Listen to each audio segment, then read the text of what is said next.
கர்த்தருடைய நாமம் மகிமைப்படுவதாக. இந்த நாளிலும் கூட ஆண்டவராக இயேசு கிறிஸ்து நமக்கு ஜீவனை கொடுத்து அவருடைய வார்த்தை கேட்கும்படியாய் தேவன் செய்த பெரிய கிருபைகளுக்கு கொடான கொடி நன்றி செலுத்துவோம்.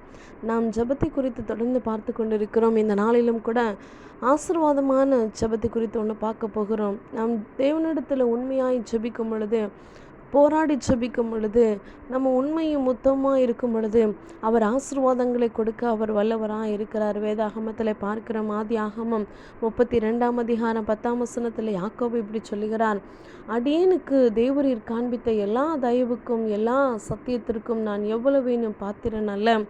நான் கோலும் கையுமாய் இந்த யோர்தானை கடந்து போனேன். இப்பொழுது இவ்விரண்டு பரிவாரங்களையும் உடையவனானேன் என்று சொல்லி தேவனிடத்தில் அவர் சொல்லுகிற காரியத்தை பார்க்கிறோம். ஈசாக்கு யாக்கோபை ஆசிர்வதித்து அவர் அனுப்பிவிடுகையில் ஒன்றுமே இல்லாதபடிக்கு வெறும் கையும் வெறும் கோலுமாய் அவர் போனார் என்று சொல்லி பார்க்குறோம். ஈசாக்கு யாக்கோபை அழைத்து அவனை ஆசிர்வதித்து, நீ கானானியருடைய குமாரத்திகளை பெண் கொள்ளாமல் நீ எழுந்து புறப்பட்டு நீ போ அப்படின்னு சொல்லி உன் தாயினுடைய தகப்பனாகிய பெத்துவேலுடைய வீட்டுக்கு போ அப்படின்னு சொல்லி அவர் அனுப்பிவிடுறாரு.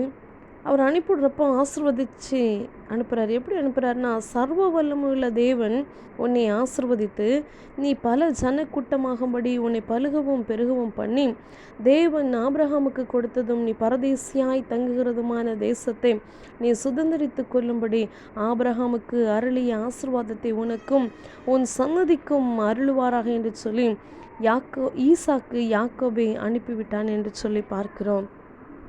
ஆசீர்வதித்து அனுப்புகிறாரு. ஆனால் அவர்கிட்ட ஒன்றுமே இல்லை. போகும்போது வெறும் கையோடும் வெறும் கோலோடும் கூட போகிறார். போகிற வழியெல்லாம் அவர் தேவனுக்கு கீழ்ப்படிந்து, அவர் பெற்றோருக்கு கீழ்ப்படிந்து அவர் சொன்ன இடத்துக்கு யாக்கோபு போகிறதை பார்க்கிறோம். போகிற இடத்தெல்லாம் தேவன் சொப்பனத்து நிமித்தமாய் யாக்கோபோடு கூட பேசுகிறார். இதோ நான் உனக்கு சொன்னதை செய்யும் அளவும் உன்னை கைவிடுவதில்லை என்று சொல்லி அவர் சொல்ல, நான் உன்னோடு கூட இருந்து நீ போகிற இடத்தெல்லாம் உன்னை காத்து இந்த தேசத்திற்கு உன்னை திரும்பி வர பண்ணுவேன். நான் உனக்கு சொன்னதை செய்யும் அளவும் நான் உன்னை கைவிடுவதில்லை என்று சொல்லி தேவன் போகிற இடமெல்லாம் யாக்கோபோடு கூட இருந்து யாக்கோபுக்கு வாக்கு தத்தத்தை கொடுக்கிறதை பார்க்கிறோம்.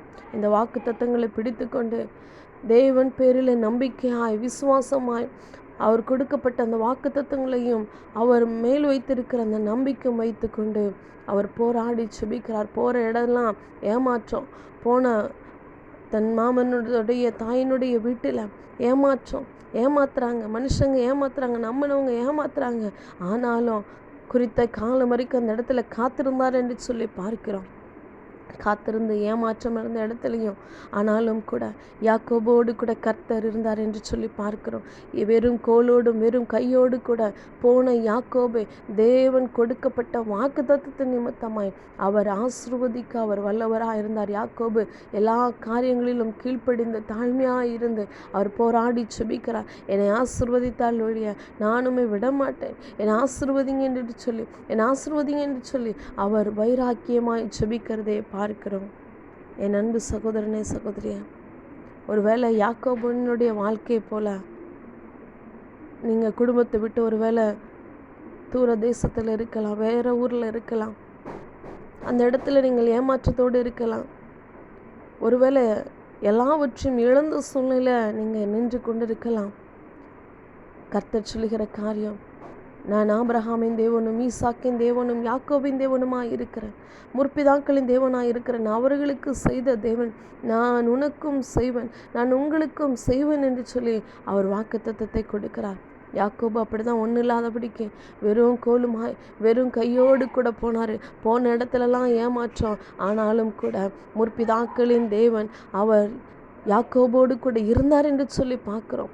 யாக்கோபு வைராக்கியத்தோடு ஜெபிக்கிறார். என்னை ஆசீர்வதிங்க தெய்வமே, தேவனே என்னை ஆசீர்வதிங்க, நீர் ஆசீர்வதித்தால் ஒழிய உங்களை நான் விடமாட்டேன் என்று சொல்லி வைராக்கியத்தோடு கூட ஜெபிக்கிறார். போன இடத்துல அவர் யாரையும் ஏமாத்தலை, உண்மையும் உத்தமமாக இருந்து தேவனுக்கு கீழ்ப்படிந்து அவர் வைராக்கியத்தோடு ஜெபித்தது நிமித்தமாய் கர்த்தர் அவர் 2 பரிவாரங்களோடு கூட அவரை ஆசீர்வதித்தார் என்று சொல்லி பார்க்குறோம். அப்படி ஆசீர்வதித்த பின்புதான் அவர் சொல்லுகிறார், அடியேனுக்கு தேவரீர் நீர் காண்பித்த எல்லா தயவுக்கும் நான் நன்றி சொல்கிறேன் என்று சொல்லி, நான் 2 பரிவாரங்களை உடையவனானேன் என்று சொல்லி நன்றி சொல்லுகிறார். உங்களுக்கும் செய்ய அவர் வல்லவராக இருக்கிறார்.